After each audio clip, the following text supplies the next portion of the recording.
Class തുടങ്ങാം കേട്ടോ. Record on ആവുന്നുള്ളൂ. ഓണായി.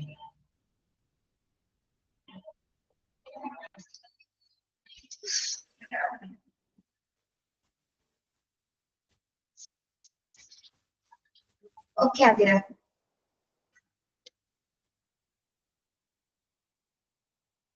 Okay, നമ്മളിത് പറഞ്ഞില്ലേ, things you can implement right away to remove the obstacles in your discharge process and improve revenues. നമ്മൾ കഴിഞ്ഞ ക്ലാസ്സിൽ ഇത് പറഞ്ഞു പറയാം. എന്താണ് എന്തെങ്കിലും തരത്തില് ഡിസ്ചാർജ് സമയത്ത് തടസ്സങ്ങൾ റിമൂവ് ചെയ്യുന്നതിനും അല്ലെങ്കിൽ റവന്യൂ എന്ന് ഉദ്ദേശിക്കുന്നത് എന്താണ്, വരുമാനം വർദ്ധിക്കുന്നതിനായിട്ട് എന്തൊക്കെ കാര്യങ്ങളായിരിക്കണം ആ ഒരു ഹോസ്പിറ്റലിൽ ശ്രദ്ധിക്കേണ്ടത് അല്ലെ. അതായത് തടസ്സങ്ങളൊന്നുമില്ലാതെ കൃത്യമായിട്ട് ഡിസ്ചാർജ് പ്രോസസ്. ഒബ്സ്റ്റാക്കിൾസ് ഉദ്ദേശിക്കുന്നത് എന്താണ്, അവിടെ തടസ്സങ്ങൾ, യാതൊരു തടസ്സങ്ങൾ ഇല്ലാതെ എങ്ങനെയൊക്കെ നമുക്ക് വരുമാനം വർദ്ധിപ്പിക്കാനായിട്ട് സാധിക്കുന്ന കാര്യങ്ങളാണ് അവിടെ പറഞ്ഞത്. ഏതൊക്കെ നമ്മൾ പറഞ്ഞു? എഫിഷ്യന്റ് ബില്ലിംഗ് സിസ്റ്റം പറഞ്ഞു അല്ലെ. എഫിഷ്യന്റ് ബില്ലിംഗ് സിസ്റ്റം, എഫിഷ്യന്റ് ആയിട്ട് ബില്ലിംഗ് സിസ്റ്റം ഹാൻഡിൽ ചെയ്യുക അല്ലെ. മറ്റു തെറ്റുകുറ്റങ്ങളൊന്നും ക്രമക്കേടുകളൊന്നും വരാതെ ഹാൻഡിൽ ചെയ്യുക. പിന്നെ എന്താണ്, electronic charts and medical records സംവിധാനം അത് കൃത്യമായ രീതിയിൽ കീപ്പ് ചെയ്യുക. ഇലക്ട്രോണിക് ചാർട്ട്സ് ഇപ്പോൾ ഇലക്ട്രോണിക് കൈകാര്യം അല്ലെങ്കിൽ ഹോസ്പിറ്റൽ ഇൻഫർമേഷൻ സിസ്റ്റം അത് കൈകാര്യം ചെയ്യുന്നത് അല്ലെ. അപ്പൊ എല്ലാ ഡാറ്റാസ് എങ്ങനെയായിരിക്കും? ഇലക്ട്രോണിക് ബേസ്ഡ് ആണ്. അപ്പൊ നല്ല രീതിയിൽ അത് സ്റ്റോർ ചെയ്യാനും അത് കീപ്പ് ചെയ്യാനായിട്ട് സാധിക്കണം. പിന്നെ discharge planning during admission. Discharge plan ചെയ്യുന്നത് എപ്പോഴാണ് ഡിസ്ചാർജ് പ്ലാനിങ് സ്റ്റാർട്ട് ചെയ്യുന്നത്? എന്നാണോ പേഷ്യന്റ് അഡ്മിഷൻ എടുത്തിരിക്കുന്നത് ആ ദിവസം മുതലായിരിക്കും എന്താ ഡിസ്ചാർജ് പ്ലാനിങ് സ്റ്റാർട്ട് ചെയ്യുന്നത് അല്ലെ. ഇനി ഇംപ്രൂവ് കെയർ കോർഡിനേഷൻ അല്ലെ. നല്ലൊരു കോർഡിനേഷനിലൂടെ ആയിരിക്കണം അഡ്മിറ്റ് ആയിരിക്കുന്ന പേഷ്യൻസിന് നമ്മൾ കെയർ കൊടുക്കേണ്ടത്. പിന്നെ better bed management. Better bed management എന്ന് ഉദ്ദേശിക്കുന്നത് അവിടെ എന്താണ്? അവൈലബിലിറ്റി ഓഫ് ബെഡ് ഫെസിലിറ്റീസ് അല്ലെ. ഓക്കെ, അതായത് കംഫർട്ടബിൾ ആയിട്ടുള്ള ബെഡ് സർവീസസുകൾ പേഷ്യൻസിന് പ്രൊവൈഡ് ചെയ്യുക. Bed making, bed management, better bed management. Okay, പിന്നെ ensure discharge medication reaches the ward ASAP. ASAP എന്താണ്? as soon as possible. എന്താണ് അവിടെ പറയുന്നത്? കഴിയാവുന്നിടത്തോളം എത്രയും പെട്ടെന്ന് എന്താണ് മരുന്നുകൾ പേഷ്യന്റ് ഡിസ്ചാർജ് ചെയ്ത് കഴിഞ്ഞാൽ എത്രയും പെട്ടെന്ന് വാർഡിലേക്ക് എത്രയും പെട്ടെന്ന് അവിടെ മരുന്നുകൾ എത്തിച്ചേർക്കുന്നതാണ് അല്ലെ. as soon as possible means എന്താണ്? കഴിയാവുന്നിടത്തോളം. ഓക്കെ, ASAPന്റെ കംപ്ലീറ്റ് ഫോം ആണ് നമ്മൾ പറഞ്ഞത്. as soon as possible. നമ്മൾ മെഡിക്കൽ ടെർമിനോളജിയിൽ പഠിച്ചിട്ടുണ്ടായിരുന്നല്ലേ? ഇതൊക്കെ പഠിച്ചിട്ടില്ലേ? എക്സ്പാൻഷൻ ഒക്കെ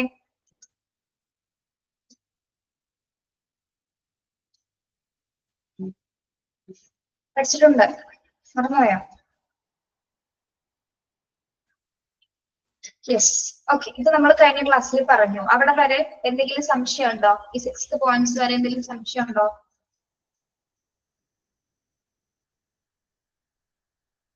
ഓക്കെ, ക്ലിയർ ആണോ?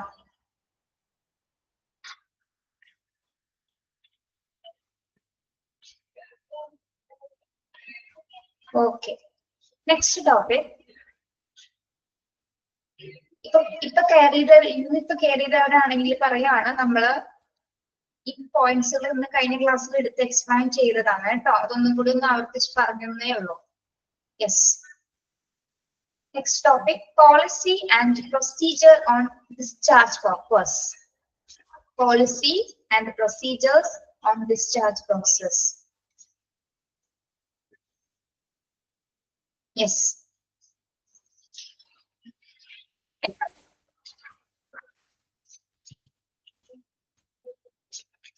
ഓക്കെ, ഇപ്പൊ എന്തൊക്കെ പോളിസി പ്രൊസീജിയേഴ്സ് ആണ് ഡിസ്ചാർജ് പ്രോസസ്സിൽ ആവശ്യമായി വരുന്നത്? ഏതൊക്കെ രീതിയിലാണ് പ്രധാനമായിട്ട് എന്ത് പോളിസിയുടെ അടിസ്ഥാനത്തിലാണ് പേഷ്യൻസിന് ഡിസ്ചാർജസുകൾ കൊടുക്കുന്നത്? ഓക്കെ, അപ്പം ആദ്യം തന്നെ എന്താ ഇവിടെ കൊടുത്തിരിക്കുന്നത്? അതിന്റെ പേർപ്പസ് എന്താണെന്ന് അല്ലേ? പർപ്പസ് എന്താണ്? To provide guidelines for the discharge of inpatients from hospital. To provide guidelines for the discharge of inpatients from hospital. എന്താണ് ഡിസ്ചാർജ് പ്രോസസിന്റെ പർപ്പസ് എന്ന് പറയുന്നത്? പർപ്പസ് എന്താണ്? അതായത് ഹോസ്പിറ്റലിൽ അഡ്മിറ്റ് ആയ രോഗികളെ അല്ലെ, ഇൻപേഷ്യൻസ് എന്ന് പറയുന്നത് ആരാണ്? ഹോസ്പിറ്റലിൽ അഡ്മിറ്റ് ആയിട്ടുള്ള രോഗികളാണ് ഇൻപേഷ്യൻസ് എന്ന് പറയുന്നത് അല്ലെ. അവരെ എന്താണ് ഹോസ്പിറ്റലിൽ നിന്ന് ഡിസ്ചാർജ് ചെയ്യുന്നതിനുള്ള മാർഗനിർദ്ദേശങ്ങൾ നൽകുക. അതാണ് അതിന്റെ പർപ്പസ് എന്ന് പറയുന്നത് അല്ലെ. എങ്ങനെയാണ് ഡിസ്ചാർജ് ചെയ്യേണ്ടത്, എന്തൊക്കെ പ്രൊസീജിയേഴ്സ് അവരതിൽ ചെയ്യേണ്ടതുണ്ട് എന്നതുമായി ബന്ധപ്പെട്ട കാര്യങ്ങൾ കൃത്യമായിട്ട് പ്രത്യേകിച്ച് ഇൻപേഷ്യൻസ് ആയിട്ടുള്ള പേഷ്യൻസിന് അതിന്റെ ഗൈഡ് ലൈൻസ് അല്ലെങ്കിൽ മാർഗനിർദ്ദേശങ്ങൾ പ്രൊവൈഡ് ചെയ്യുക എന്നതാണ് ഡിസ്ചാർജ് പ്രോസസ്സിന്റെ അല്ലെങ്കിൽ ഡിസ്ചാർജ് പ്രോസസ്സിന്റെ പർപ്പസ് എന്ന് പറയുന്നത്, ഉദ്ദേശം എന്ന് പറയുന്നത്. ഓക്കെ, നമുക്ക് ഒരു റെഗുലേഷൻസോ റൂൾസോ ഒന്നും ഇല്ലാതെ നമുക്ക് പെട്ടെന്ന് ഒരു പേഷ്യന്റിനെ ഡിസ്ചാർജ് ചെയ്യാനായിട്ട് സാധിക്കുമോ? ഇല്ല, അതിൻ്റെതായിട്ടുള്ള പ്രൊസീജിയേഴ്സ് ഉണ്ട് അല്ലെ. ആ പ്രോട്ടോകോൾസുകൾ അനുസരിച്ച് മാത്രമായിരിക്കും ഒരു പേഷ്യന്റ് ഡിസ്ചാർജ് ആവുന്നത് അല്ലെങ്കിൽ റിലീസ് ആക്കപ്പെടുന്നത്. ഓക്കെ, യെസ്, അത് അണ്ടർലൈൻ ചെയ്തിരുന്നത്. അതിന്റെ പർപ്പസ് എന്താണ്? To provide guidelines for the discharge of inpatients from hospital. Underline ചെയ്തതാട്ടോ.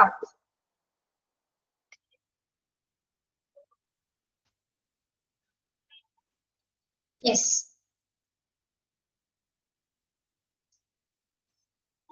Okay. Next, policy. എന്തൊക്കെ പോളിസികൾ പിന്തുടർന്നുകൊണ്ടാണ് ഡിസ്ചാർജ് പ്രോസസ്സുകൾ നടക്കുന്നത് നോക്കാം. Discharge procedures, first point ആണ്. Discharge procedures shall be followed to make sure that patients are discharged effectively, efficiently, allowing the most favorable resources.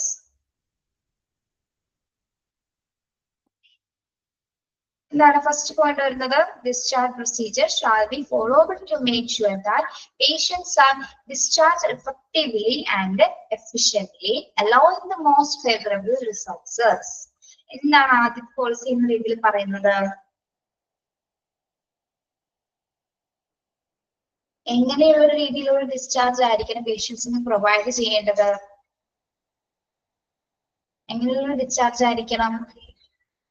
Effectively and efficiently. Patients are discharged efficiently and effectively and efficiently എന്ന് പറഞ്ഞാൽ എന്താണ്? ഒരു പേഷ്യന്റിനെ നമ്മൾ effective ആയിട്ട് കാര്യക്ഷമമായിട്ടും ഫലപ്രദമായിട്ടും ആയിരിക്കും ഒരു പേഷ്യന്റിനെ നമ്മൾ discharge ചെയ്യേണ്ടത്. അതായത് മോസ്റ്റ് ഫേവറബിൾ ആയിട്ടുള്ള എല്ലാ റിസോഴ്സസും ഉപയോഗിച്ചുകൊണ്ടേയിരിക്കണം നല്ല രീതിയിലുള്ള ഡിസ്ചാർജ് ആയിരിക്കണം പേഷ്യൻസിന് കൊടുക്കേണ്ടത്. അല്ലാതെ ഒരു മോശമായ ഒരു ട്രീറ്റ്മെന്റ് കൊടുത്തിട്ട് ആളെ അവസ്ഥ ഒന്നുകൂടി മോശമാക്കിയിട്ടാണോ പേഷ്യന്റ് ഡിസ്ചാർജ് ചെയ്ത് വിടേണ്ടത്? അല്ല അല്ലെ, ആളുടെ രോഗം പൂർണ്ണമായും ഭേദമാക്കിയതിനു ശേഷം ആള് ഓക്കെ ആയി സ്റ്റേബിൾ ആയതിനു ശേഷം ആയിരിക്കണം. അതാണ് നമ്മൾ ഉദ്ദേശിക്കുന്നത് എഫക്റ്റീവ്ലി ആൻഡ് എഫിഷ്യന്റ്ലി എന്ന് പറയുന്നത് കേട്ടോ. പേഷ്യൻസിനെ എങ്ങനെയായിരിക്കും ഡിസ്ചാർജ് ചെയ്യേണ്ടത്? എഫക്റ്റീവ്ലി ആൻഡ് എഫിഷ്യന്റ്ലി ആയിരിക്കണം പേഷ്യന്റിനെ നമ്മൾ എല്ലാ പ്രൊസീജിയേഴ്സും അംഗീകരിച്ചുകൊണ്ട് ഡിസ്ചാർജ് ചെയ്യേണ്ടത്. Okay, yes. അപ്പൊ അതിന്റെ പ്രത്യേകമായിട്ടുള്ള നടപടിക്രമങ്ങളുണ്ട്, അതിനനുസരിച്ചിട്ട് വേണം പേഷ്യൻസിനെ ഡിസ്ചാർജ് ചെയ്യേണ്ടത്. അതാണ് ആദ്യത്തെ പോയിന്റിൽ പറയുന്നത്. ഓക്കെ, മനസ്സിലായോ? ഓക്കെ ആണോ ആദ്യത്തെ point?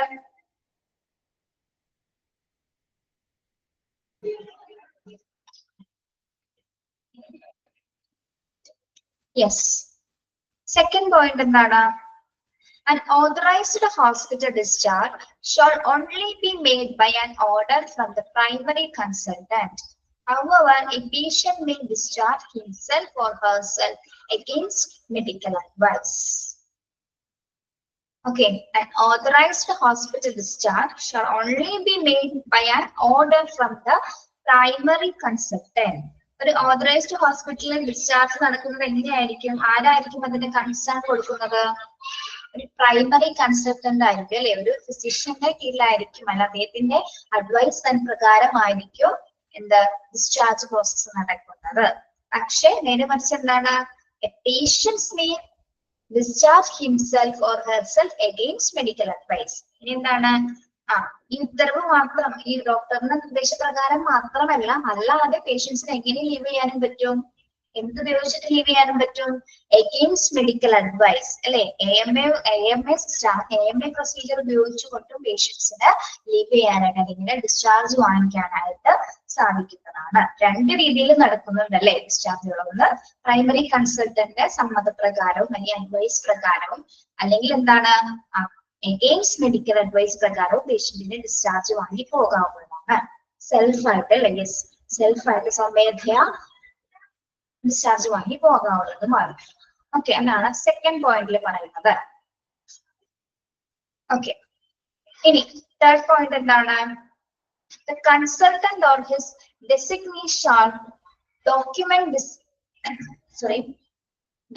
discharge instructions in the patient's medical records at the time of anticipated discharge.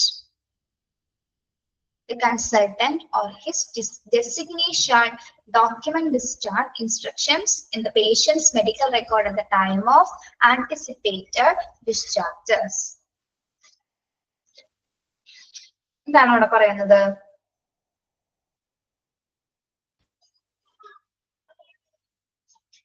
ഒരു പേഷ്യന്റ് ഡിസ്ചാർജ് ആയി പോകുന്ന സമയത്ത് ആരാണ് അതിന്റെ ഡിസ്ചാർജ് സമ്മറിയൊക്കെ എഴുതി കൊടുക്കുന്നത്? ആരായിരിക്കാം? ഒന്നല്ലെങ്കിൽ ഡോക്ടറോ ഡോക്ടർ നിർദ്ദേശിച്ച സ്റ്റാഫ് അല്ലെങ്കിൽ സ്റ്റാഫ് നഴ്സോ ആയിരിക്കാം ആ പേഷ്യന്റ് ഡിസ്ചാർജ് ആയി പോകുന്ന സമയത്തുള്ള ആ ഡിസ്ചാർജ് സമ്മറി എഴുതുന്നത്, അല്ലെ? അപ്പൊ അതിലൂടെ എന്തൊക്കെ കാര്യങ്ങൾ കൊടുക്കുന്നുണ്ട് ആ പേഷ്യൻസിന്റെ മെഡിക്കൽ റെക്കോർഡ്സില്? എന്തൊക്കെ ഇൻസ്ട്രക്ഷൻസ് കൊടുക്കുന്നുണ്ട്? എന്തൊക്കെ ഇൻസ്ട്രക്ഷൻസ് ആയിരിക്കും ഡോക്ടർ പ്രൊവൈഡ് ചെയ്യുന്നത് ഡിസ്ചാർജ് സമ്മറിയില്? എന്തൊക്കെയായിരിക്കും പറയുന്നത്? മെഡിക്കേഷൻസ് കൊടുക്കാം, അല്ലെ? മെഡിക്കേഷൻസിനെ കുറിച്ചിട്ടുള്ള ഡീറ്റെയിൽസുകള്, ലൈഫ് സ്റ്റൈൽ ചേഞ്ചസ്, അതായത് ഇപ്പൊ സ്ട്രോക്ക് ഒക്കെ വന്ന പേഷ്യൻസ് ആണെങ്കിൽ, ഇപ്പൊ സ്ട്രോക്ക് വന്ന പേഷ്യന്റ് ആണെങ്കിൽ ഡോക്ടർ എന്ത് പറയും? വീട്ടിൽ പോയി ചെയ്യേണ്ട കുറച്ച് കാര്യങ്ങൾ ഉണ്ടാവും, അല്ലെ? ചിലപ്പോ ഫിസിയോതെറാപ്പി അതുപോലുള്ള കാര്യങ്ങൾ, അല്ലെങ്കിൽ ചെയ്യേണ്ട എക്സസൈസുകൾ എന്നതുമായി ബന്ധപ്പെട്ട കുറച്ച് കാര്യങ്ങൾ. ഇപ്പൊ ഇന്ന അസുഖവുമായി ബന്ധപ്പെട്ട പേഷ്യൻസിനായിരിക്കുള്ളൂ ഇത്തരത്തിൽ ഇതുപോലെ സ്ട്രോക്കോ അല്ലെങ്കിൽ മറ്റെന്തെങ്കിലും തരത്തിലുള്ള അസുഖങ്ങൾ വന്ന പേഷ്യൻസിനായിരിക്കും ഡോക്ടർ പ്രത്യേകിച്ച് ഡിസ്ചാർജ് സമ്മറിയിൽ എന്ത് എഴുതുന്നത്? അവർ ചെയ്യേണ്ട കുറച്ച് ഇൻസ്ട്രക്ഷൻസുകൾ ചെയ്യേണ്ടത്. ഡിസ്ചാർജ് ചെയ്യുന്ന സമയത്തായിരിക്കും ആ രോഗവുമായി ബന്ധപ്പെട്ട് അതിൽ നിന്ന് മുക്തി നേടാനുള്ള കുറച്ച് ഇൻസ്ട്രക്ഷൻ നിർദ്ദേശങ്ങൾ ഡോക്ടേഴ്സോ അല്ലെങ്കിൽ ഡോക്ടർ മുഖാന്തരം നഴ്സിംഗ് സ്റ്റാഫുകളോ ആയിരിക്കും അത് രേഖപ്പെടുത്തുന്നത്. ഓക്കെ, അത് എങ്ങനെയുള്ള ഒരു സമയത്താണ്? ഈ medical record at the time of anticipated discharge. Anticipated discharge എന്ന് പറഞ്ഞാൽ എന്താണ്? ആന്റിസിപ്പേറ്റഡ് ഡിസ്ചാർജ് എന്ന് പറയുമ്പോൾ എന്തായിരിക്കാം?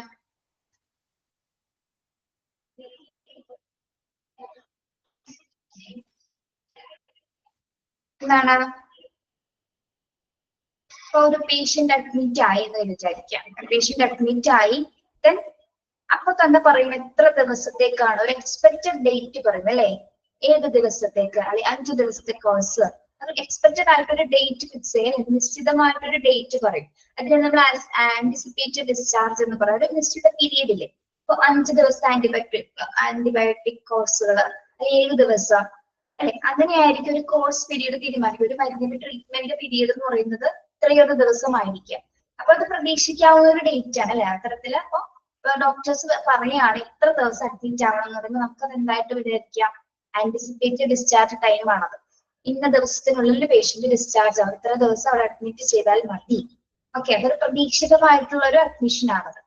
ഓക്കെ, ഇത്ര ദിവസം ആള് അവിടെ അഡ്മിറ്റ് ആയിരിക്കണം എന്ന് പറയുന്നത്. അതിനുശേഷമുള്ള ഡിസ്ചാർജ് എന്ന് പറയുമ്പോൾ എന്തായിരിക്കും? 5 ദിവസം അഡ്മിറ്റ് ആവണം എന്ന് പറഞ്ഞാൽ പേഷ്യന്റ് കറക്റ്റ് 5 ദിവസം തന്നെ ആയിരിക്കുള്ളൂ അഡ്മിറ്റ് ചെയ്യുന്നതിന് ശേഷം 5ാമത്തെ ദിവസം ആളെ എന്താണ് ലീവ് ചെയ്ത് ആളെ റിലീസ് ചെയ്യിപ്പിക്കും.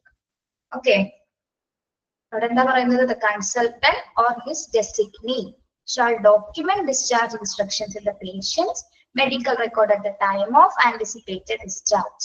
അപ്പൊ ഒന്നിൽ ഡോക്ടറോ, അതായത് ഡിസ്ചാർജ് സമ്മറി എഴുതുന്നത് ഒന്നിൽ ഡോക്ടറോ അല്ലെങ്കിൽ ഡോക്ടർ സ്റ്റാഫ് നഴ്സുകളോ ആരെങ്കിലും ആയിരിക്കാം എഴുതുന്നത്. അപ്പൊ അതിൽ എന്തൊക്കെ എന്തായാലും ഉൾപ്പെടുത്തിയിരിക്കുന്നത്? ആ പേഷ്യന്റിന് വേണ്ട ഇൻസ്ട്രക്ഷൻസ് ആയിരിക്കും, അദ്ദേഹത്തിന്റെ രോഗത്തിനുമായി ബന്ധപ്പെട്ട ഇൻസ്ട്രക്ഷൻസ് ആയിരിക്കും അവർ എഴുതുന്നത്.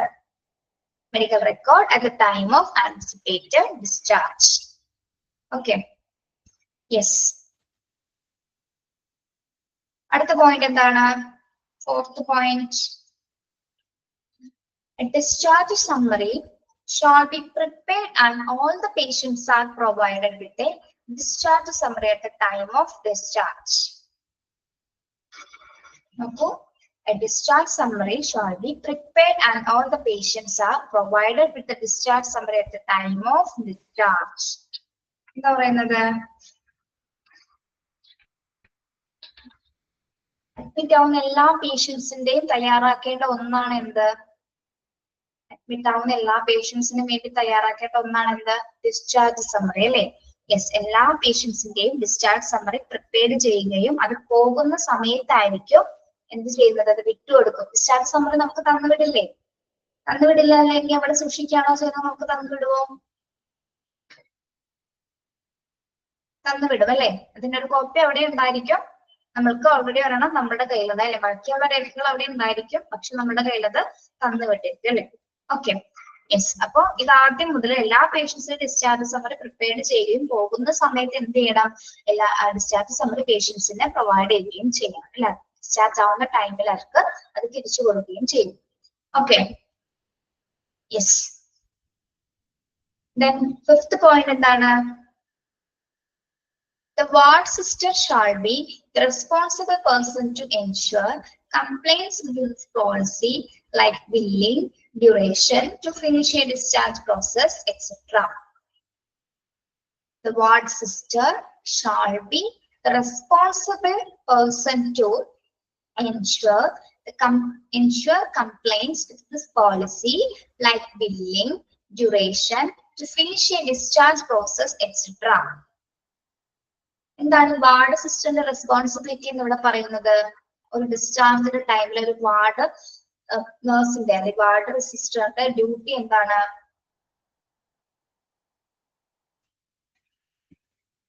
യെസ്, ബില്ല്, പേഷ്യൻസിന്റെ എല്ലാ മെഡിക്കേഷൻസുമായി ബന്ധപ്പെട്ട ബില്ലുകൾ അല്ലെ? ബില്ലുകൾ എന്തൊക്കെയാണ്, ഏതൊക്കെ ബില്ലിങ്, അല്ലെങ്കിൽ ഡിസ്ചാർജ് പ്രോസസ്സിന് എത്ര സമയം വരും അല്ലെ എന്നൊക്കെ പറഞ്ഞു തരുന്നത് ആരായിരിക്കും? വാർഡ് സിസ്റ്റർ ആയിരിക്കും അല്ലെ?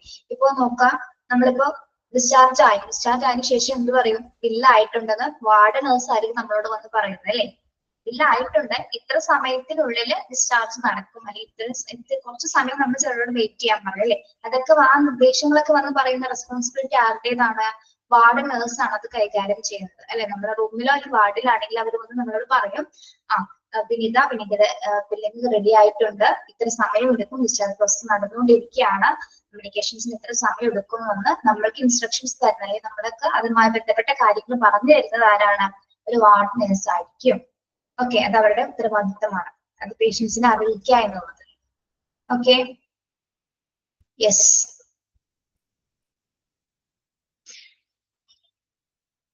നെക്സ്റ്റ് 6th പോയിന്റ് എന്താണ്? The discharge summary shall contain all patient details.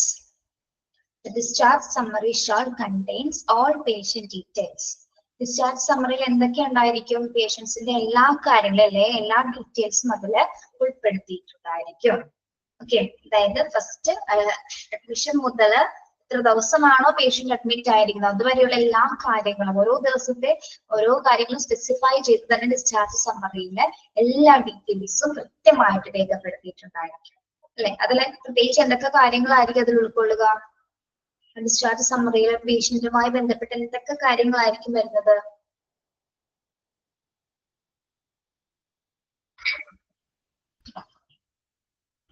എന്തൊക്കെ കാര്യങ്ങളായിരിക്കാം? മെഡിക്കേഷൻസ് ഉണ്ടാവും, പിന്നെ ട്രീറ്റ്മെന്റിനെ കുറിച്ചിട്ടുള്ള കാര്യങ്ങൾ അല്ലെ? ഏതൊക്കെ ദിവസങ്ങളിൽ ഏതൊക്കെ ട്രീറ്റ്മെന്റ് കൊടുത്തു, പിന്നെ വൈറ്റൽ സയൻസുകൾ റെക്കോർഡ് ചെയ്തിട്ടുണ്ടാവില്ലേ ഓരോ ദിവസവും? ടെമ്പറേച്ചർ, പിന്നെ എന്തൊക്കെയാണ്? ടെസ്റ്റ് റിപ്പോർട്ട്സുകൾ. ഓക്കെ, ടെസ്റ്റ് റിപ്പോർട്ട്സുകൾ ഉൾപ്പെടുത്താം. ടെസ്റ്റ് റിപ്പോർട്ട് MRIയോ CTയോ ചെയ്തിട്ടുണ്ടെങ്കിൽ ഇതിലേക്ക് റിപ്പോർട്ട്സിൽ എക്സ്ട്രാ എന്തൊക്കെ ഉണ്ടെങ്കിലും അതെല്ലാം തന്നെ അതിൽ റെക്കോർഡഡ് ആയിട്ടുണ്ടോ? അതെല്ലാം അതിൽ സൂക്ഷിച്ചിട്ടുണ്ട്. ലാബ് റിപ്പോർട്ട്സ് അല്ലെ? ലാബ് റിപ്പോർട്ട്സ്, മറ്റെല്ലാ കാര്യങ്ങളും അന്നത്തെ ദിവസം വരെ എല്ലാ കാര്യങ്ങളും ആ ഡീറ്റെയിൽസ് കംപ്ലീറ്റഡ് ആയിട്ട് ആ ഒരു സമയത്തെ പേഷ്യന്റിന്റെ ടെമ്പറേച്ചർ എങ്ങനെയാണോ അത് വരെ അതിൽ രേഖപ്പെടുത്തിയിട്ടുണ്ടായിരിക്കും. അങ്ങനെ ഓൾ ആസ്പെക്ട്സ് ഓഫ് പേഷ്യന്റ് എല്ലാ കാര്യങ്ങളും അതിൽ ഉൾപ്പെടുത്തിയിട്ടുണ്ടായിരിക്കും. യെസ്. ഇനി 7th പോയിന്റ് നോക്കൂ. In case of death, the discharge summary must include the case of death. In case of death, the discharge summary must include the case of death. ഇനി ഒരു patient മരണപ്പെടുകയാണെങ്കിൽ discharge സമ്മറിയിലെ ആള് മരിക്കാനുള്ള മരണകാരണം വ്യക്തമായിട്ട് രേഖപ്പെടുത്തിയിട്ടുണ്ടായിരിക്കും. Case of death, എന്ത് കാരണത്താലാണ് ആള് മരണപ്പെട്ടതെന്ന് കൃത്യമായിട്ട് ഡിസ്ചാർജ് സമ്മറിയിൽ ഉൾപ്പെടുത്തിയിട്ടുണ്ടാകും. Okay, yes.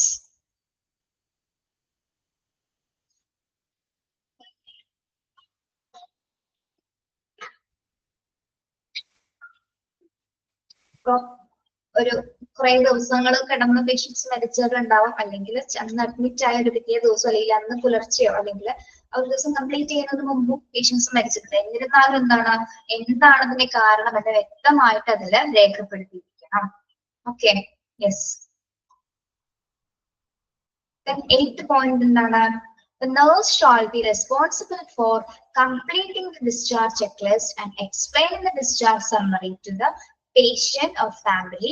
Understanding shall be recorded in a document on the discharge checklist by getting signed by the patient or family.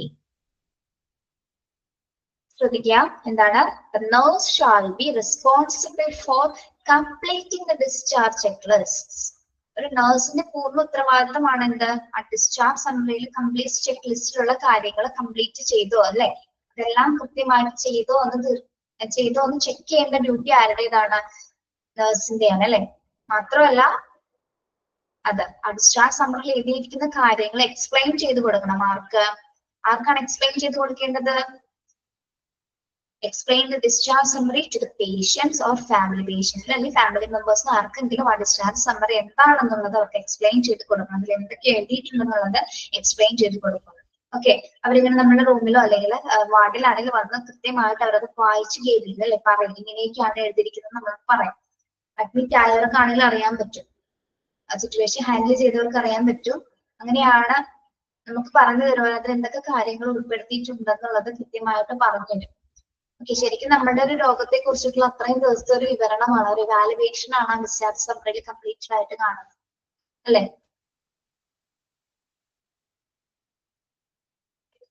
പിന്നെന്താണ്? അത് പേഷ്യൻസിന് ഈ ഫാമിലിക്ക് അതിനെ പറ്റി പറഞ്ഞു കൊടുക്കുന്നു. പിന്നെ എന്ത് ചെയ്യുന്നു? shall be recorded in document on the discharge checklist by getting signed by the patient and family. ഇപ്പൊ നമ്മൾ എന്ത് ചെയ്യണം? ഈ ഡിസ്ചാർജ് സമ്മറി നമ്മൾ സൈൻ ചെയ്യണോ? ഫാമിലിയോ അല്ലെങ്കിൽ പേഷ്യന്റ് സൈൻ ചെയ്യേണ്ട ആവശ്യമുണ്ടോ? സൈൻ ചെയ്യണോ?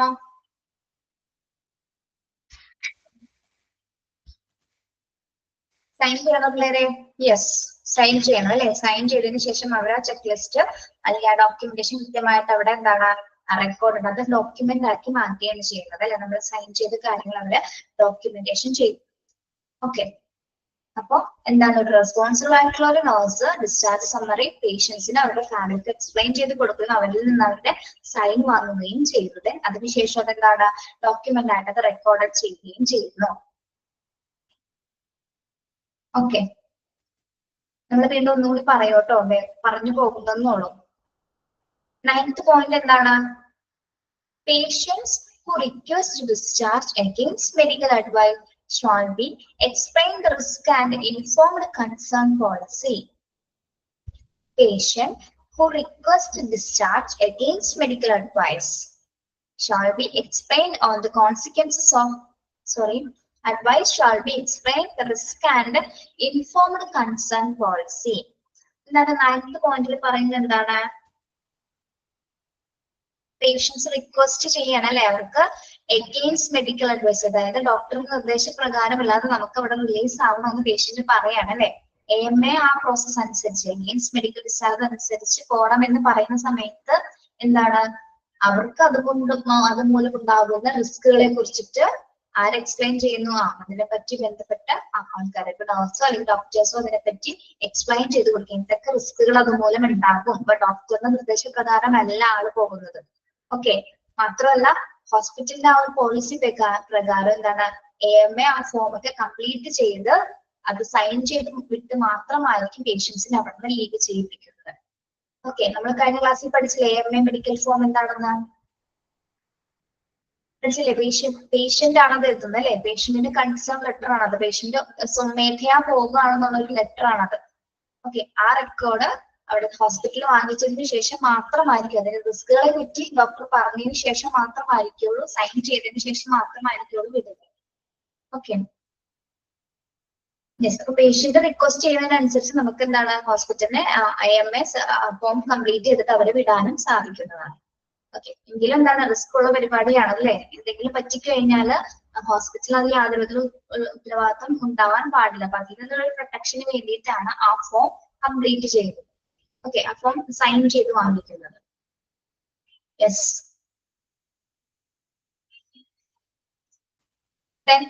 ടെൻത്ത് പോയിന്റ് എന്താണ്? Patients who leave hospital against medical advice are to be explained on the consequences of LAMA and signature to be obtained in LAMA form in patient record. എന്താണ്? Patient who leave hospital against medical advice are to be explained on the consequences of LAMA. നമ്മൾ നേരത്തെ പറഞ്ഞ അതേ point തന്നെ അല്ലേ? എന്താണ്? Patients പ്രകാരം advice പ്രകാരം ലീവ് ചെയ്ത് പോകുമ്പോൾ അതിന്റെ കോൺസിക്വൻസ്, അതിന്റെ പരിസ്ഥിതി ഫലങ്ങളെ കുറിച്ചിട്ട് എന്താണ് ഡോക്ടേഴ്സ് കൃത്യമായിട്ട് എക്സ്പ്ലെയിൻ ചെയ്ത് കൊടുക്കുകയും ചെയ്യും. എന്താണ്? ലീവ് അഗെയിൻസ്റ്റ് മെഡിക്കൽ അഡ്വൈസ് അല്ലെ? ലാമ എന്ന് പറയുന്നത് എന്താണ്? ലീവ് അഗെയിൻസ്റ്റ് മെഡിക്കൽ അഡ്വൈസിന്റെ ആ ഫോമില് കംപ്ലീറ്റ് എന്താണ് അവരെ കൊണ്ട് സൈൻ ചെയ്ത് വാങ്ങിപ്പിക്കുകയും അതെന്ത് ചെയ്യും? പേഷ്യന്റ് റെക്കോർഡ്സിൽ അത് സൂക്ഷിക്കുകയും ചെയ്യുന്നു. ഓക്കെ. യെസ്.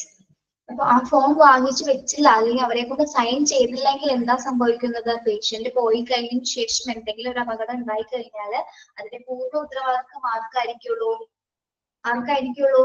ഹോസ്പിറ്റലിനോ അല്ലെങ്കിൽ ഡോക്ടേഴ്സിനോ ആയിരിക്കുള്ളൂ ആ പേഷ്യന്റിന് എന്തെങ്കിലും പറ്റിക്കഴിഞ്ഞാലുള്ള ഉത്തരവാദിത്വം ഏറ്റെടുക്കേണ്ടി വരും. ഓക്കെ, അപ്പൊ അത്തരത്തിലുള്ള പരിണത ഫലങ്ങൾ ഉണ്ടാവാതിരിക്കാൻ വേണ്ടിയിട്ടാണ് ആ ഒരു ലാമ സെറ്റ് ഫോമിൽ അവരെ കൊണ്ട് സൈൻ ചെയ്ത് ഹോസ്പിറ്റലിൽ അത് റെക്കോർഡ് ചെയ്ത് സൂക്ഷിക്കുന്നത്.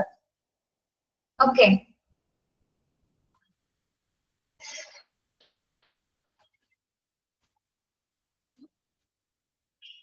Yes.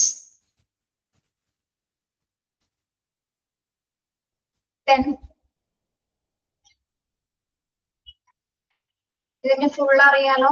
Leave against medical advice. Expansion note ചെയ്ത് നോക്കുക കേട്ടോ. Leave against medical advice.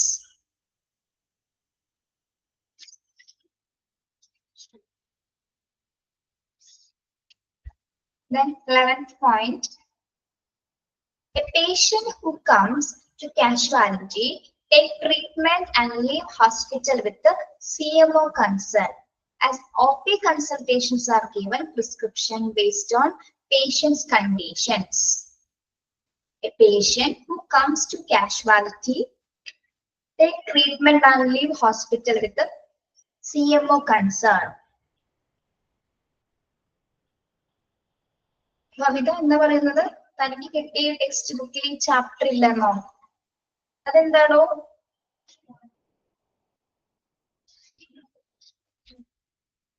Module 3 chapter ഇല്ലേ? ഒന്ന് നോക്കണേ. എന്താ അത്? ഇവിടുത്തെ നമ്പറിൽ ഒന്ന് കോണ്ടാക്ട് ചെയ്യണം കേട്ടോ. ആ ചാപ്റ്റർ 1 ആണോ? ചാപ്റ്റർ 1 മൊഡ്യൂൾ 3 ചാപ്റ്റർ 1 ആണ്.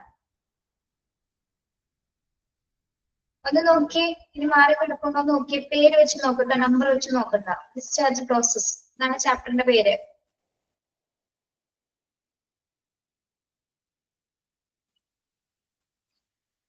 ഇനി ചിലപ്പോ മൊഡ്യൂളിൽ മാറി കിടക്കുന്നുണ്ടാകാം, ഒന്ന് നോക്കൂ.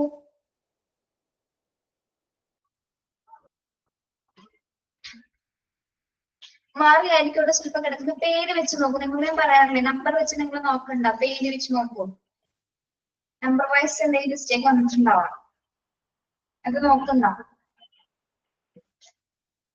ഇല്ല എന്നാണെങ്കിൽ ഇവിടുത്തെ നമ്പറായിട്ട് അത് കോണ്ടാക്ട് ചെയ്യാൻ അവരോട് പറയാം കേട്ടോ.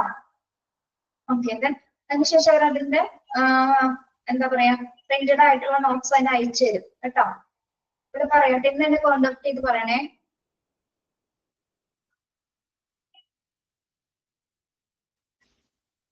പലരിലും പല രീതിയിലായിരിക്കും ചിലപ്പോൾ ടെക്സ്റ്റ് വന്നിരിക്കുന്നത്. പ്രിന്റഡ് നോട്ട് വേണോന്ന് അവരോട് പറയാം കേട്ടോ. അതിൽ 3 പേജസ് ഉള്ളത്. ഓക്കെ, 11th പോയിന്റ് എന്താണ് പറയുന്നത്? Yes, a patient comes casualty to take treatment and leave hospital with the CMO consent. Patient casualty വരുന്ന സമയത്ത്, ട്രീറ്റ്മെന്റ് എടുക്കുന്ന സമയത്ത് ലീവ് ചെയ്യുമ്പോൾ ആരുടെ കൺസേൺ ആണ് ആവശ്യമായി വരുന്നത്? CMOന്റെ കൺസേൺ ആവശ്യമായി വരുന്നത് അല്ലെ? CMO ആരാണ്? ചീഫ് മെഡിക്കൽ ഓഫീസർ അല്ലെ, ചീഫ് മെഡിക്കൽ ഓഫീസറുടെ കൺസേൺ പ്രകാരമായിരിക്കുള്ള പേഷ്യന്റിനെ നമ്മൾ എന്ത് ചെയ്യുന്നത്, ലീവ് ചെയ്യുന്നത് അല്ലെങ്കിൽ release ചെയ്യിപ്പിക്കുന്നത്. As OP consultations are given prescription based on patient conditions. എന്താ പറയുന്നത്, അതോടൊപ്പം തന്നെ എന്താണ്, പേഷ്യൻസിന്റെ കണ്ടീഷൻ അനുസരിച്ചിട്ടായിരിക്കും എന്ത് കൊടുക്കുന്നത്, OP patients consultation. OP patient consultation എങ്ങനെയാണ്, OP ആരാണ്, ഔട്ട് പേഷ്യന്റ് അല്ലെ. ഔട്ട് പേഷ്യന്റ് കൺസൾട്ടേഷൻ എങ്ങനെയാണ് കൊടുക്കുന്നത്, outpatient consultation are given prescription based on patient condition. പേഷ്യന്റിന്റെ കണ്ടീഷൻ അനുസരിച്ച്. ഇപ്പൊ ഔട്ട് പേഷ്യന്റ് എന്ന് പറയുമ്പോൾ തന്നെ എന്താണ്, സീരിയസ് ആയിട്ടുള്ള കണ്ടീഷൻസ് ആണോ വരുന്നത്? ഔട്ട് പേഷ്യന്റ് കണ്ടീഷൻ എന്ന് പറയുമ്പോൾ OP വരുന്ന പേഷ്യൻസ് ആണ് അല്ലെ, അല്ല. അപ്പൊ അവർക്ക് അവരുടെ കണ്ടീഷൻ അനുസരിച്ചുള്ള മരുന്നുകൾ കൊടുത്തിട്ട് അപ്പൊ വിടുന്നത്. ഓക്കെ, അല്ലാതെ അഡ്മിറ്റഡ് ആവുന്ന പേഷ്യൻസിനാണെങ്കിൽ, ട്രീറ്റ്മെന്റ് എടുക്കുന്ന പേഷ്യൻസിനാണ് ആരുടെ കൺസേൺ ആവശ്യമായി വരുന്നത്, ആരുടെ കൺസേൺ ആണ് ആവശ്യമായി വരുന്നത്, ചീഫ് മെഡിക്കൽ ഓഫീസറുടെ കൺസേൺ പ്രകാരമായിരിക്കുള്ളൂ പേഷ്യൻസിനെ അവിടെ നിന്ന് ഡിസ്ചാർജ് ചെയ്യുന്നത് അല്ലെങ്കിൽ ലീവ് ചെയ്യുന്നത്. Okay, CMO chief medical officer. അറിയാത്തവരുണ്ടെങ്കിൽ ഒന്ന് നോട്ട് ചെയ്ത് വെച്ചിരുന്നു കേട്ടോ.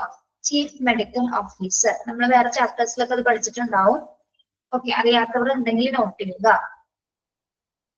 Yes, last point. The hospital administration must make sure that every hospital has an organized discharge planning and that can increase patient satisfaction.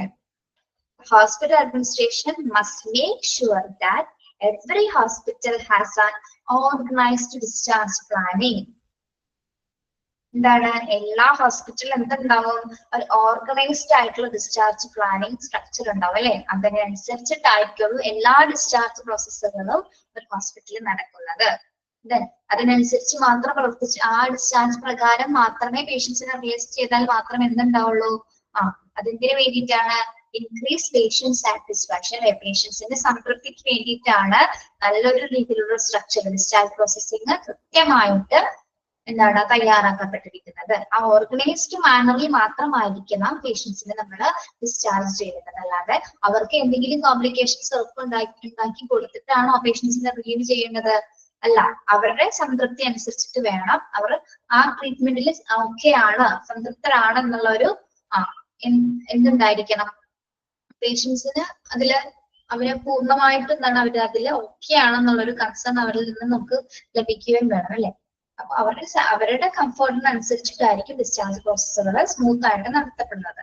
അതിനൊരു organised ആയിട്ടുള്ള ഒരു plan ഉണ്ടായിരിക്കും.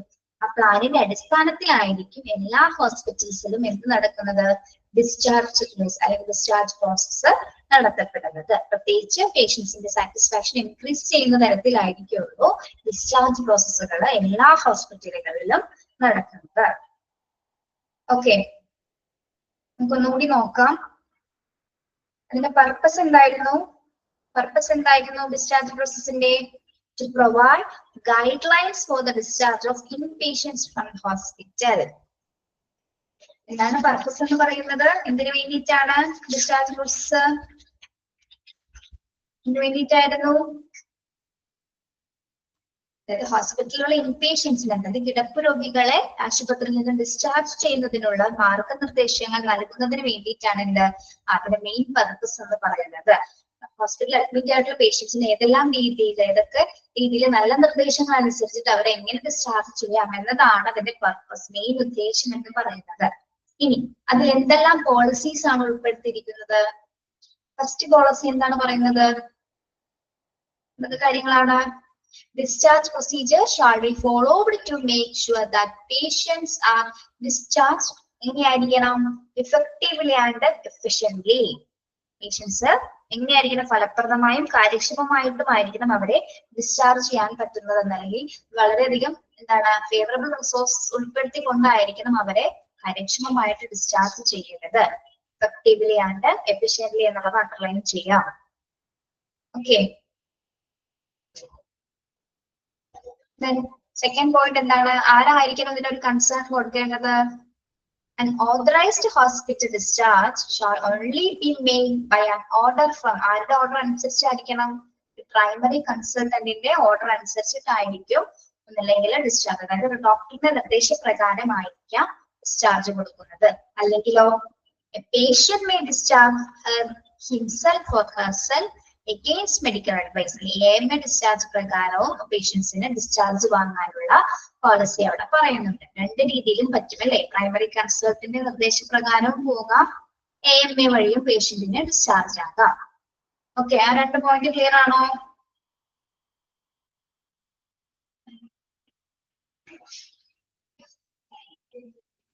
അടുത്ത എന്താണ്? The consultant or his designee shall document discharge instructions in the patient's medical record at the time of anticipated discharge. എന്താ പറയുന്നത്? പേഷ്യന്റിനെ, അതായത് ഡോക്ടറോ അല്ലെങ്കിൽ സ്റ്റാഫ് നഴ്സോ ആരെങ്കിലും ആയിരിക്കും ആ കൺസേൺ ഡിസ്ചാർജ് ചെയ്യുന്നത് അല്ലെ. ആ സമയത്ത് പേഷ്യൻസിന്റെ കണ്ടീഷൻ അനുസരിച്ചിട്ടുള്ള എല്ലാ ഇൻസ്ട്രക്ഷൻസും ആ മെഡിക്കൽ റെക്കോർഡ്സിൽ, പ്രത്യേകിച്ച് ആന്റിസിപ്പേറ്റഡ് ഡിസ്ചാർജ് ആണെങ്കിൽ, പ്രതീക്ഷിത ഡിസ്ചാർജ് ആണെങ്കിൽ, ഒരു നിശ്ചിത പീരീഡിനുള്ളിൽ ഡിസ്ചാർജ് ആവുന്നവരാണെങ്കിൽ അവർക്ക് വേണ്ട നിർദ്ദേശങ്ങളെല്ലാം തന്നെ എന്താണ് പേഷ്യന്റ് മെഡിക്കൽ റെക്കോർഡ്സിൽ രേഖപ്പെടുത്തിയിട്ടുണ്ടായിരിക്കും. ഓക്കെ, അതായത് എക്സ്പെക്ടഡ് ഡേറ്റിൽ തന്നെ അവർ ഡിസ്ചാർജ് ആവുകയും ചെയ്യും. ഓക്കെ, ദെൻ ഫോർത്ത് പോയിന്റ് എന്താണ്? A discharge summary shall be prepared and all the patients are provided with a discharge summary at the time of discharge. എല്ലാ പേഷ്യൻസിന്റെയും ഡിസ്ചാർജ് സമ്മറി പ്രിപ്പയർ ചെയ്യുകയും പോകുന്ന സമയത്ത് എന്താണ് ഡിസ്ചാർജ് സമ്മറി പേഷ്യൻസിന് കൊടുക്കുകയും ചെയ്യുന്നു, അവർക്ക് അത് വിട്ടുകൊടുക്കുകയും ചെയ്യുന്നു. ഓക്കെ, എന്താണ് എല്ലാ പേഷ്യൻസിന്റെയും ഡിസ്ചാർജ് സമ്മറി പ്രിപ്പയർ ചെയ്യുകയും അവർ പോകുന്ന സമയത്ത്, ലീവ് ചെയ്യുന്ന സമയത്ത് അവർക്ക് ആ ഡിസ്ചാർജ് സമ്മറി എന്ത് ചെയ്യും? കൊടുത്തുവിടുകയും ചെയ്യുന്നു. ഓക്കെ, 3ഉം 4ഉം ക്ലിയർ ആണോ? 3ഉം 4ഉം ക്ലിയർ ആണോ?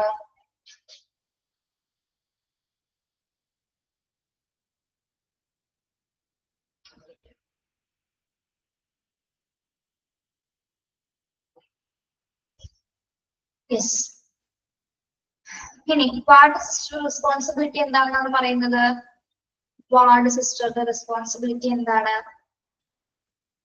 The ward sister shall be responsible a person to ensure complaints with policy like billing, duration to finish, discharge process, etc. അല്ലെ?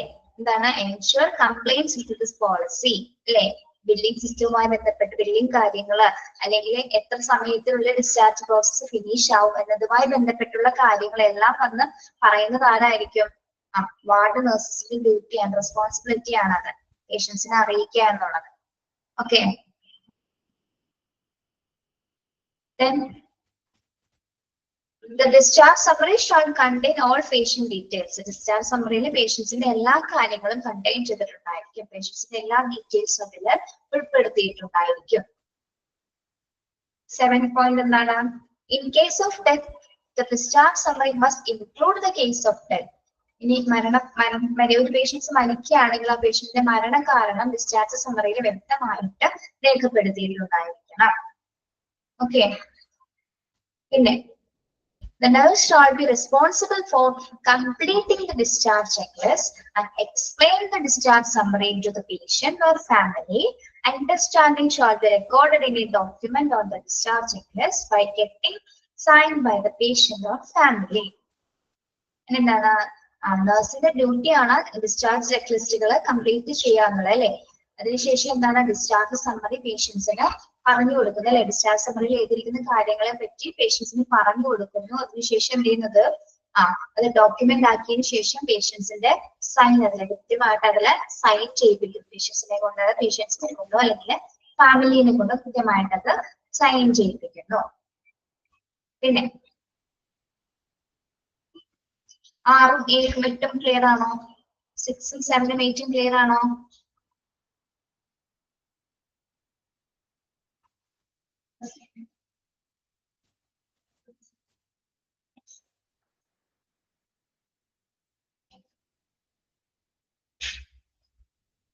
യെസ്. 9th പോയിന്റ് എന്താണ്? Patients who request discharge against medical advice shall be explained the risk and inform the consent policy. ഇനി patients request ചെയ്യണം, discharge request ചെയ്യുന്ന സമയത്ത് എന്താണ് അതിന്റെ എന്തൊക്കെ റിസ്കുകൾ എന്തെന്നുള്ളതും ഇനി പോളിസിനെ പറ്റി കൃത്യമായിട്ട് അവർക്ക് വ്യക്തമായിട്ടൊരു ധാരണ കൊടുക്കേണ്ടതാണ്. Okay, yes. Then the point എന്താണ്? Patients who leave the hospital against medical advice are to be explained on the consequences of LAMA and signature to be obtained in LAMA form in inpatient record. എന്താണ്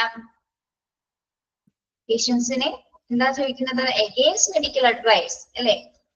against medical advice അനുസരിച്ച് release ആവാൻ ശ്രമിക്കുന്ന patients ഉണ്ടെങ്കിൽ അവർക്ക് അതിന്റെ consequences അല്ലെങ്കിൽ അതിന്റെ പരിണിത ഫലങ്ങളെ കുറിച്ചിട്ട് അവർക്ക് അത് എക്സ്പ്ലെയിൻ ചെയ്ത് കൊടുക്കുക.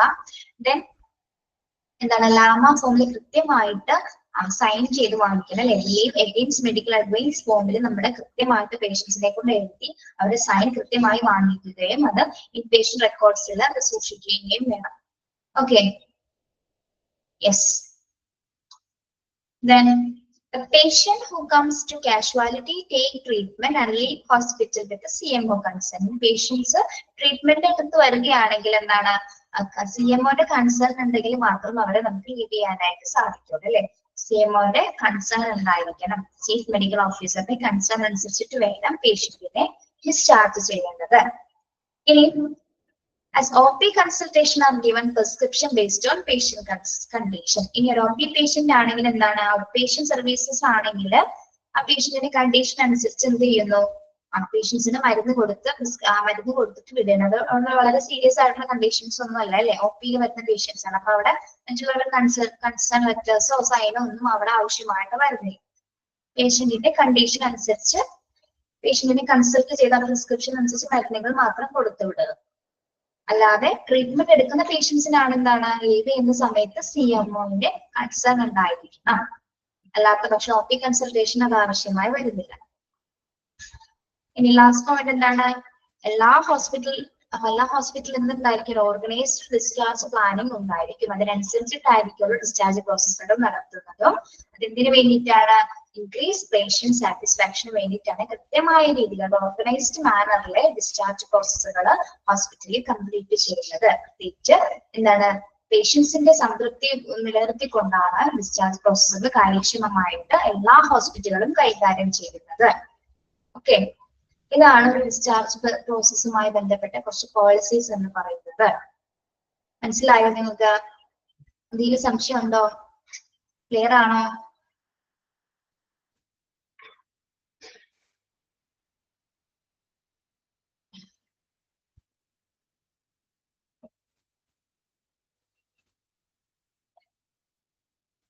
ക്ലിയർ ആണോ?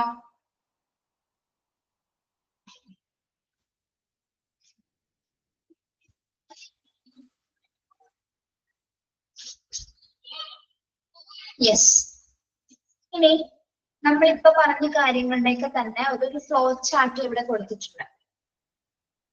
നമുക്കിപ്പോ ജസ്റ്റ് ഒന്ന് പറഞ്ഞു പോവാം. നെക്സ്റ്റ് ക്ലാസ്സിൽ എക്സ്പ്ലെയിൻ ചെയ്യാം കേട്ടോ. എല്ലാവരും പൂരിപ്പിച്ചിട്ടുണ്ടോ? ഇവിടെ ഒരു ഫ്ലോ ചാർട്ട് കൊടുത്തിരിക്കുന്നുണ്ടോ? ഡിസ്ചാർജ് പ്രോസസ് ഫ്ലോ ചാർട്ട് എക്സാമിന് ചോദിക്കാറുണ്ട് കേട്ടോ. ഓക്കെ, ഇങ്ങനെയൊക്കെ ഏതൊക്കെ പോളിസീസ് അനുസരിച്ചിട്ടാണ് ഏതൊക്കെ ഘട്ടങ്ങൾ. ഇതാണ് പ്രധാനമായിട്ടുള്ള റൈറ്റ് ആയിട്ടുള്ള ഒരു മാനർ എന്ന് പറയുന്നത്. ഡിസ്ചാർജ് ചെയ്യുന്ന കറക്റ്റ് ആയിട്ടുള്ള പ്രൊസീജിയേഴ്സ് ആണ് ഇവിടെ കൊടുത്തിരിക്കുന്നത്. എന്തൊക്കെയാണ്? Return order by doctor, informing other department, returning of patient medications, preparation and processing of bills, check mode of payment, cash or insurance, verification with the respective insurance providers, if any, inform want to pay the bill by patient, settlement of bill, collecting discharge medications, explain medications and provide discharge summary. Then arrange transportation if needed, documentation of discharge and remove patients from HIS, the Hospital Information System. Okay. ഇപ്പൊ നമ്മൾ പറഞ്ഞ കാര്യങ്ങളൊക്കെ ഇവിടെ ഒരു ചുരുക്ക രൂപത്തിലല്ലേ വന്നിരിക്കുന്നത്, ഒരു flow chart രൂപത്തില് ഏകദേശം കുറെ കാര്യങ്ങൾ ഇതില് അറേഞ്ച് ട്രാൻസ്പോർട്ടേഷനും ഗ്ലാസ് പോയിന്റ് മാത്രം അതിൽ വരുന്നില്ല അല്ലെ? Arrange transportation. ഓക്കെ,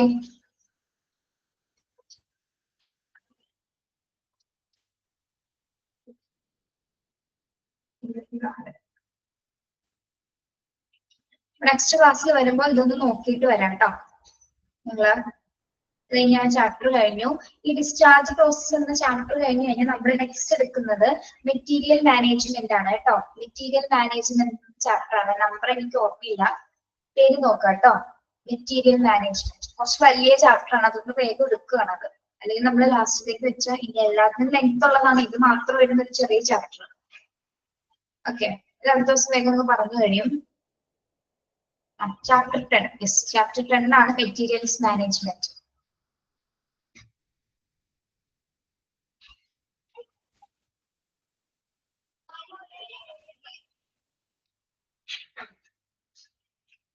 യെസ്,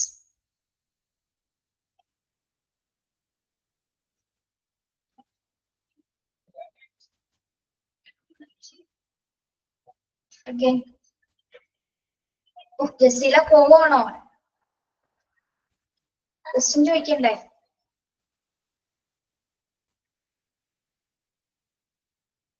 25 പോലെ ഇനി അത് കംപ്ലൈന്റ് വരുള്ളൂ. സമയാവുന്നുള്ളൂ. 2 ക്വസ്റ്റ്യൻ ഒന്ന് ചോദിച്ചിട്ട് ഞാൻ പോയിക്കോളാം. ഓ, നോമ്പായതുകൊണ്ടാണോ? തനിക്ക് ലീവ് ആയിരുന്നു ചെയ്തോളൂ കേട്ടോ. Okay, yes.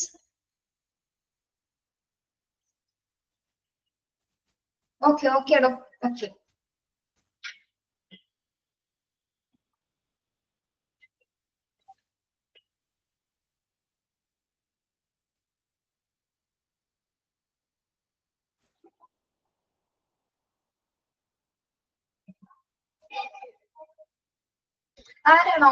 ആരാണ് ഡിസ്ചാർജ് അല്ലെങ്കിൽ അത് ഓർഡർ ചെയ്യുന്നത്? ആരാണ്? ഏത് ഓതറൈസ്ഡ് പേഴ്സൺ ആണ് ഡിസ്ചാർജ് ഓർഡർ ചെയ്യുന്നത്?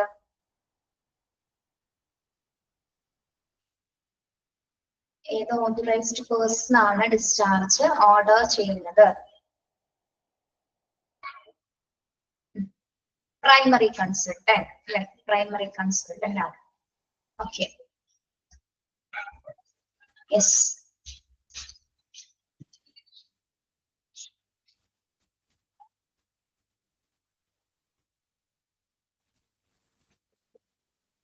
PCO ഷോർട്ട് ഫോം ആയിട്ട് പഠിച്ചു തുടങ്ങിയോ? ഓക്കെ,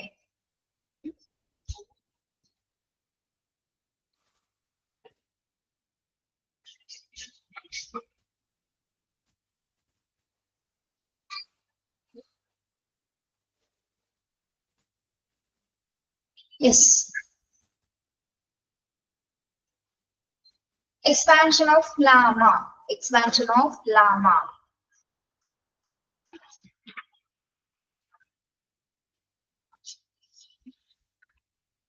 രണ്ടും സെയിം ആണ് കേട്ടോ. ലാമ എന്താണ്? Leave against medical advice. LAMA എന്താണ്? ഡിസ്ചാർജ് അഗെയിൻസ്റ്റ് മെഡിക്കൽ അഡ്വൈസ് കേട്ടോ. രണ്ടും ഒന്ന് തന്നെയാണ് കേട്ടോ. ലാമ എന്താണ്? Leave against medical advice. LAMA D, discharge. ഡിസ്ചാർജിനാണ് ഡി സൂചിപ്പിക്കുന്നത് കേട്ടോ. Discharge against medical advice. അങ്ങ് രണ്ടും മാറിപ്പോയത്. രണ്ടിന്റെ ഉദ്ദേശം എന്താണ്? ഒരേ പർപ്പസ് തന്നെയാണ് അല്ലേ? Okay, yes.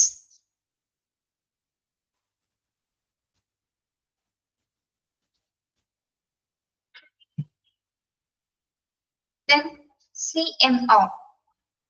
CMO, Chief Medical Officer. Okay, Chief Medical Officer.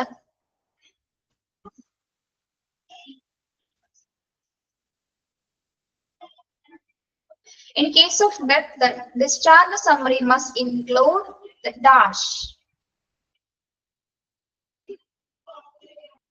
No, in case of death, the discharge summary must include the dash. Case of death, അല്ലെ? മരണകാരണം വ്യക്തമാക്കിയിരിക്കും. പേഷ്യന്റ് മരിച്ചു കഴിഞ്ഞാൽ ഡിസ്ചാർജ് സമ്മറിയിലെ പേഷ്യന്റിന്റെ മരണകാരണം വ്യക്തമാക്കിയിരിക്കും. യെസ്.